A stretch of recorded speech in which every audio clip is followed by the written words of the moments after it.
దీని వాక్యం వినడం ఎందుకు?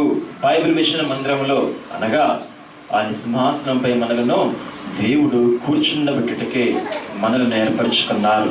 కాబట్టి ఈ లోకంలో ఉన్న వాటిలో మరి ఎవ్వరు కూడా ఇది పొందలేరు.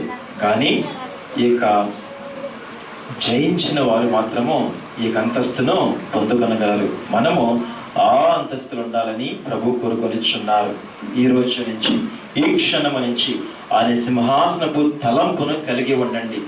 ఏ పని చేసినా, ఏమి చేసినా మీ గమ్యస్థానము పరలోకమే కాదు, పరలోకములో అత్యున్నతమైన ఆ సింహాసనము అని మీరు ఎన్నడూ కూడా మరవకండి. దేవుడు తప్పక మీకు సహాయం చేయవారు ఉన్నారు.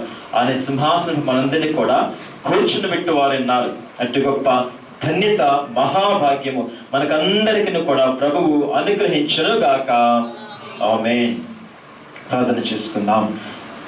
అత్యున్నత సింహాసనాసీనుడు అయిన మా ప్రియ పరలోకపు తండ్రి, మీకు అనేక కోటాను కోట్ల స్తోత్రములు. నీ సింహాసనము గురించి, మహిమగల సింహాసనము గురించి ప్రభువా, అత్యంత సింహాసనము గురించి, సింహాసనం యొక్క ప్రత్యేకత గురించి, మీ సింహాసనము మీకు మాత్రమే కాదు మాకును కూడా మీరు ఏర్పరిచున్నారని, అది మా కొరకే అని, మీ సింహాసనకు ఉన్న స్థలము ప్రభువా మా కొరకే అని ఈ దిన బయలుపరిచిన మీకు కోటాను కోట్ల స్తోత్రములు చెల్లిస్తున్నాం. ప్రభువా, మీ సింహాసనమునే గురిగా, మీ సింహాసనమునే తలంపుగా, ధ్యానముగా కలిగి ఉండి ఈ లోకమును, లోకలున్న వాటిని, లోకలున్న వాడిని ప్రభువా జయించి మీతో కూడా నిత్యముగా ఆ సింహాసనంపై ఆసీనుల ఇంటూ మీతో మేము, మాతో మీరు మచ్చరించుకునే, మీలో మేము, మాలో మీరు ఏకమయ్యే, లీనమయ్యే గొప్ప భాగ్యము, అటు అత్యున్నతమైన స్థితి, అంతస్తు ఇక్కడ మా అందరికీ విరిచిన ప్రతి వారికి మీరు దయచేసి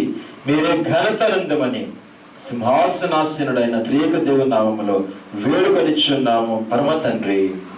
ఆమేన్. స్తుతి.